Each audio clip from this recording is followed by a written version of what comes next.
नमस्कार, स्वागत आहे तुमचं एका नव्या व्हिडिओमध्ये। आजचा आपला व्हिडिओ असणार आहे कोकणामधील गणपतीपुळेजवळील प्राचीन कोकण या संग्रहालयाचा। तुम्ही जर कधी गणपतीपुळेला व्हिजिट केली तर या संग्रहालयाला नक्की भेट द्या। तुमच्याबरोबर लहान मुले असतील तर आवर्जून तुम्ही तिथे भेट द्या।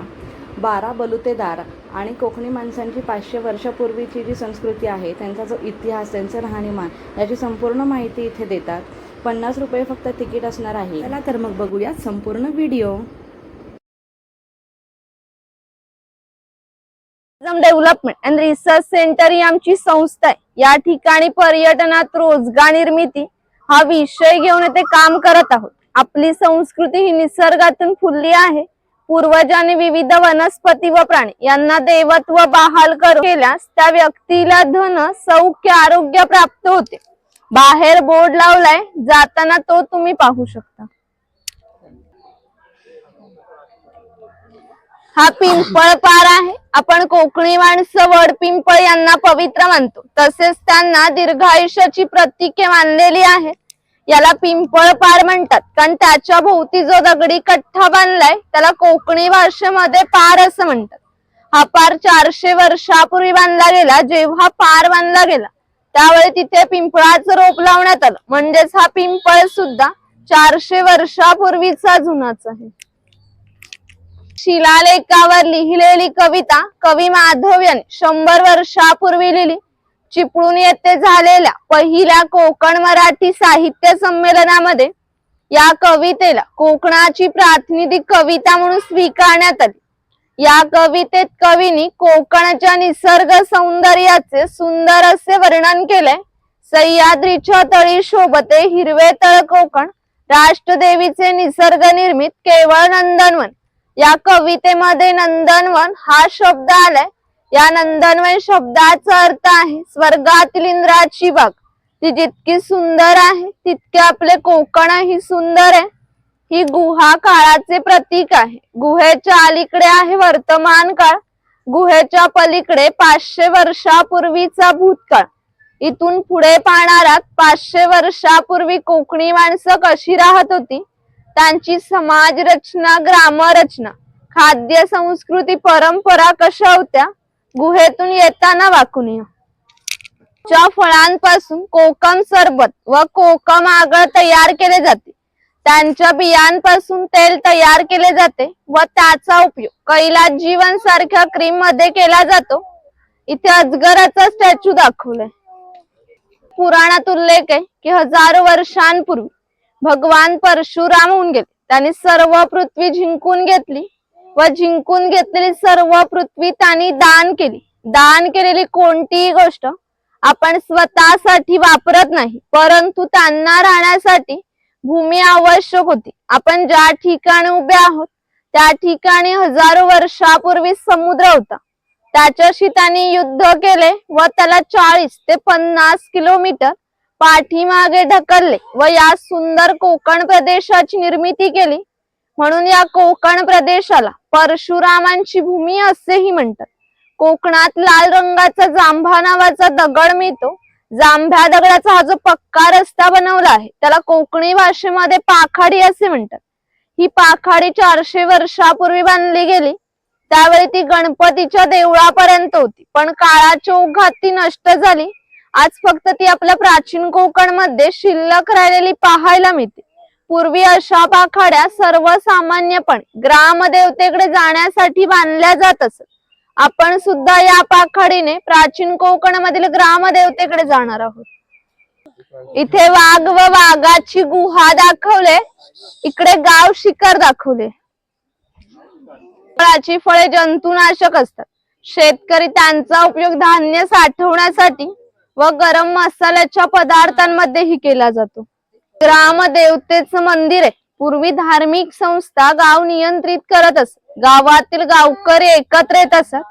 गावातील 2 व्यक्तींची भांडणे झाली तर सगळा गाव एकत्र येऊन गाव प्रमुख त्यांच्या समोर न्यायदान करत असे।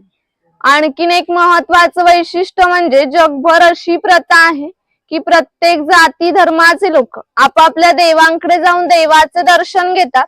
आपण कोकणी माणसं सुद्धा वर्षभर देवळात जाऊन देवाचे दर्शन घेतो, पण ज्यावेळी आपल्याकडे शिमग्याचा सण येतो तेव्हा हा देव या पालखीमध्ये बसून प्रत्येकाच्या घरोघरी नेला जातो. म्हणजेच कोकणी माणूस आणि देव यांचं नाते इतकं जवळच आहे की आमचं एकमेकांकडे जाणं येणं असतं. या देवीचं नाव आहे वाघजाई. हे नाव जाणीवपूर्वक ठेवलंय. असं म्हणतात की ज्या निसर्गात वाघ आहे तो निसर्ग समृद्ध असतो. 500 वर्षापूर्वीचा निसर्ग समृद्ध होता.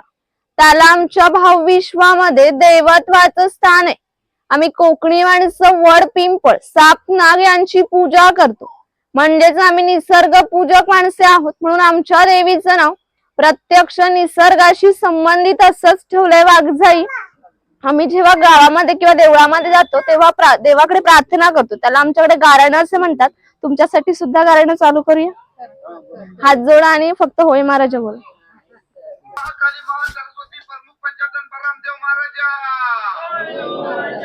आज वया प्राचीन कोकण बघायला लांब लांब पर्यटक आलेले आहेत. आपली सगळी पोरा टोरा बाया माणसं म्हातारे कोतारे सगळे तुझ्या पायाशी दर्शन घ्यायला आलेले आहेत. तर कोणाची ढोकळा कोपरा दुखत असतील, कोणाला डायबिटीज झालेला असेल, कोणाची बायपास झालेली असेल. तर आता मी काय तुला सगळं सांगित राहत नाही आहे. पण जी काय नेमके मागं इडा पिडा असेल, वाकडा तिकडा असेल तर सगळं दूर कर रे महाराजा. हा चव्हाटा देव आहे. असं म्हणतात की कोकणात भरपूर भूत असतात, पण कोकणवासियांची श्रद्धा आहे की हा देव त्यांच्यावर नियंत्रण ठेवतो. शिमग्याच्या वेळी या देवाला गाराणे घातले जाते. तसेच पशुबळी सुद्धा दिले जातात. इकडे वीरगळ दाखवले, वीर प्राप्ती लोकांचे प्रतीक चिन्ह. लक्ष्मी दाखवले, पोतराज लोक आपल्या अंगावर चापकाने फटके मारून घेतात ते इथे दाखवले. त्यांच्या होडीपेक्षा मोठ्या असतात तरी हे लोक कुशलतेने होडी वल्लवतात व पहाटेच्या वेळी घरी परत येतात. हा नाभिक आहे. पूर्वी कोकणामध्ये 12 बलुतेदार पद्धत अस्तित्वात होती. म्हणजेच नाभिक, सुतार, चर्मकार, कासार हे लोकांना घरोघरी जाऊन सेवा पुरवत असे. त्या बदल्यात त्यांना पैसे नव्हे तर केवळ धान्य मिळे. म्हणजेच एका नाभिकाला एका कुटुंबातील पुरुषाचे घरी जाऊन केस दाढी करण्यासाठी वर्षभरासाठी 4 पेली म्हणजे आताचे 8 किलो धान्य मिळत असे. एवढ्या अल्प मोबदल्यात ही लोक समाजाची सेवा करत असे.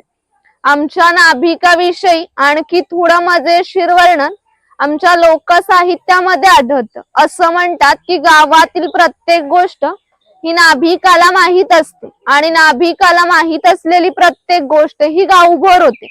आता तुम्ही आलात, ही गोष्ट ज्या अर्थी आमच्या नाभिकाला समजली त्या अर्थी संपूर्ण गावाला समजली. आमचं सगळं गाव तुमच्या स्वागतासाठी उत्सुक आहे. प्रथेप्रमाणे आपण आधी खोतांच्या घरी जाऊ, मग गावात फेरफटका मारू. खोत आहे राजाच्या गावात थेट प्रतिनिधी म्हणजे खोत धार्मिक व राजकीय बाबतीत. पहिला मान हा खोतांचा असे. खोत हा गावचा प्रमुख असे. गावात न्यायदान करणे, महसूल गोळा करणे, कायदा व सुव्यवस्था सांभाळणे इत्यादी कामे खोतांची असत. ही खोतांची बायको आहे. कोकणी स्त्रिया सुंदरही होत्या आणि शूरही होत्या, परंतु त्यांना स्वातंत्र्य नव्हते. माझ घरचा उंबरठा हीच त्यांच्यासाठी मर्यादा होती. ती खोतांची 2 मुले आहेत. ती आपला परंपरागत खेळ सोंगट्या खेळत आहे. हाच खेळ महाभारतामध्ये धर्मराज आणि दुर्योधन यांच्यामध्ये द्यूत या नावाने खेळला गेला. हस्तिदंती फासे असतात किंवा शंखांच्या कवड्या असतात, त्या पुढे मागे सरकवून हा खेळ खेळला जातो. खेळणारे जर कसबी असतील तर हा खेळ 1 ते 2 रात्र सहज रंगत असे. इतका मजेशीर खेळ आहे. खोत ज्या उंचवटावर बसले त्याला ओटी असे म्हणतात. गावातील मान्यवरांनी ओटीला बसायचे. ही समोर आहे ती पडवी. सर्वसामान्यांनी पडवीला बसायचे. खोतांच्या उजव्या बाजूला देवघर, डाव्या बाजूला स्वयंपाकघर, मागच्या बाजूला माझघर म्हणजेच पूर्वीची बेडरूम. घराचे छप्पर पहा. वरती छोटे छप्पर, मध्ये गॅप, त्याखाली मोठे छप्पर. कारण कोकणामध्ये उष्णता फार असते. घरातील उष्ण हवा सतत या गॅप मधून बाहेर पडते व बाहेरची थंड हवा तिची जागा घेते. त्यामुळे घरातले वातावरण थंड राहते. घरासमोर अंगण आहे. अंगणात तुळस आहे. अंगण हे कोकणी घरांचं वैशिष्ट्य आहे. इथे अडकीत त्यांचे प्रकार दाखवले.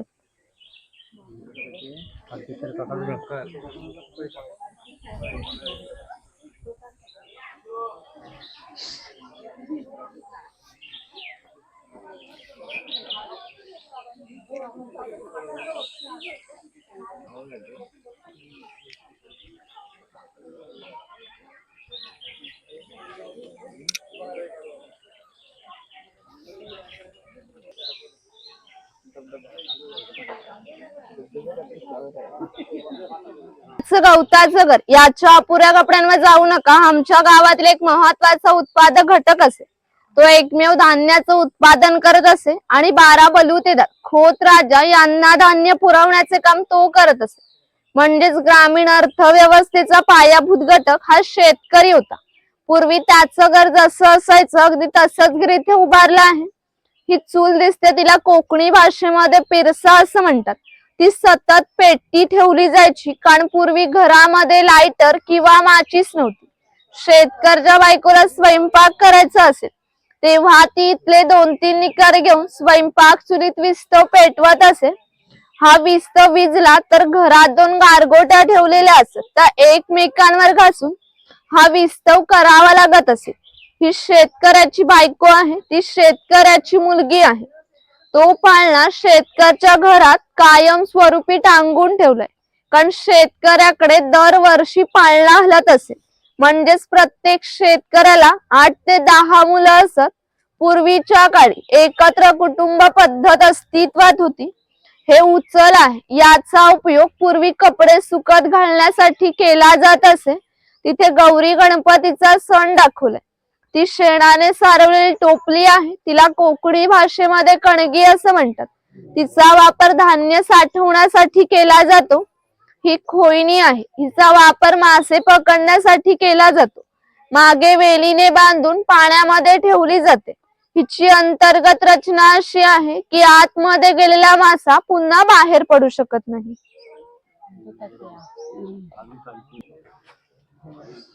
हा कुंभार आहे, गावातील मातीशी सर्व संबंधित काम हा कुंभार करत असे. गणपतीचे दिवस आले की लाल मातीचे गणपती तयार करणे, उन्हाळा आला की मातीची मडकी बनवून देण्याचं काम हा कुंभार करत असे. हे जे सफेद रंगाचं मडकं आहे ते माडी काढण्याचं मडकं. कोकणामध्ये नारळाची झाडं मोठ्या प्रमाणात आहेत. त्याला नारळ येण्यापूर्वी पोय येते, तिला आडवा काप दिला जातो. बाजूने विशिष्ट झाडपाला लावला जातो. तो पाला आतील माडी शोषून घेतो व थेंब थेंब गळणारी माडी मडकेवरच्यावर लावून त्यामध्ये साठवली जाते. काळाच्या ओघात 12 बलुतेदारांचे व्यवसाय नष्ट झाले, पण माडी काढण्याचा व्यवसाय अजूनही व्यवस्थित चालू आहे. हा गावातील महत्वाचा घटक होता. गावातील महिलांना लागणारे दागिने व विविध देव देवतांना लागणारे दागिने हा सोनार बनवून देत असे. यांच्या अप्रतिम कला कुसरीमुळे यांच्या दागिन्यांना जगभर मागणी होती. शिमगा, नवरात्र, अन्य वेळी ग्रामदेवतेला दागिने घालण्याचा मान हा सोनाराचा असे. राजापूर, दाभोळ या कोकणातील बंदरांना 5000 वर्षापूर्वीचा इतिहास आहे. या बंदरांमधून निर्यात होणाऱ्या वस्तूंमध्ये हस्तकौशल्याच्या वस्तू, हस्तिदंती वस्तू, तलम, कापड, शंख, शिंपले इत्यादींची निर्यात हा वाणी करत असे. त्या बदल्यात संपूर्ण जगातून भारतात सोने येत असे. म्हणजे जे भारताने सुवर्णयुग अनुभवले त्याची प्रवेशद्वार ही कोकणाची बंदरे होती. हा सुतार आहे. सुताराचे काम शेतकऱ्याला लागणारी लाकडी अवजारे बनवून देणे. हा सुतार सावंतवाडीचा आहे. सावंतवाडी लोकांचे लाकडावरील कोरीव काम जगप्रसिद्ध आहे. त्यांच्या काही हस्तकौशल्याच्या वस्तू तुम्हाला आमच्या हस्तकला विक्री केंद्रात पाहायला मिळतील. इथे दरवेशी दाखवलाय अस्वलाचा खेळ करणारा आणि इथे गारुडी दाखवलाय सापाचा खेळ करणारा. लोहार आहे. शेतकऱ्याला लागणारे लोखंडी अवजारे बनवून देण्याचे काम हा लोहार करत असे.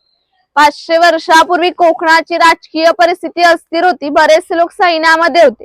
त्यांना लागणारे लोखंडी ढाली व तलवारी बनवून देण्याचे काम हा लोहार करत असे.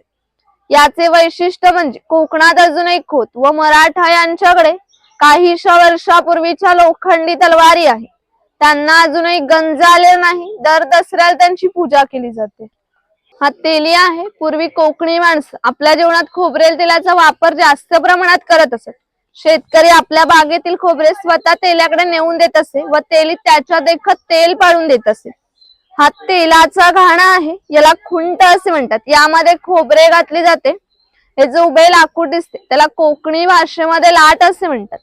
या लाटेला हे आडवे लाकूड अशा तऱ्हेने बांधले जाते जेणेकरून ही लाट उभी राहते व या ठिकाणी जोखडाला बैल बांधला जातो. आडव्या लाकडावर दगड ठेवून तेल स्वतः त्यावर बसतो व हे सर्व वजन घेऊन बैल गोल फिरवला जातो. त्यामुळे आतील खोबरे रगडून त्याचं तेल निघतं. आतील तेल भरून काढायचे असेल तर सर्वप्रथम जोखडाचा बैल बाजूला केला जातो व जोखड बाजूला केले जाते.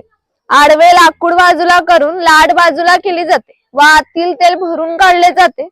पुन्हा नवीन तेल पाडायचे असेल तर सगळं क्रमवार जोडून नवीन तेल पाडले जाते.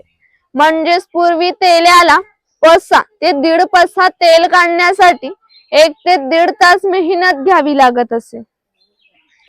हे स्वयंपाकघर आहे. प्रत्येक समाजाची स्वतंत्र अशी खाद्य संस्कृती असते. कोणत्याही 2 समाजाची खाद्य संस्कृती ही समान नव्हती. म्हणजेच कोकणी माणसांची चविष्ट अशी खाद्य संस्कृती आहे. कोकणी माणसं आपल्या जेवणात भात व मासे मोठ्या प्रमाणात खातात. कोकणात येऊन माशाची आमटी, उकडीचे मोदक व भाजणीचे वडे न खाणे म्हणजे कोकण न अनुभवल्यासारखे आहे. पूर्वी घरामध्ये दगड मातीच्या वस्तू असत. ते जातणी सारखे दिसते, त्याला घिरट असे म्हणतात. जातणीमध्ये धान्य दळून निघते तर घिरटामध्ये भात घातले जाते तेव्हा अख्खा तांदूळ बाहेर निघतो व कोंडा बाजूला केला जातो. हे मोदक पात्र आहे म्हणजेच पूर्वीचा कोकणी कुकर. यामध्ये पाणी ठेवलं जातं व या चाळणीवर केळीचं पान ठेवून त्यावर मोदक ठेवले जातात. त्यामुळे आतील मोदक शिजून निघतात. हे पुरण यंत्र आहे. यामध्ये डाळ घातली जाते व हे रड दोन्ही बाजूनी उलट सुलट फिरवले जातात जेणेकरून आतील डाळ वाटून निघते व या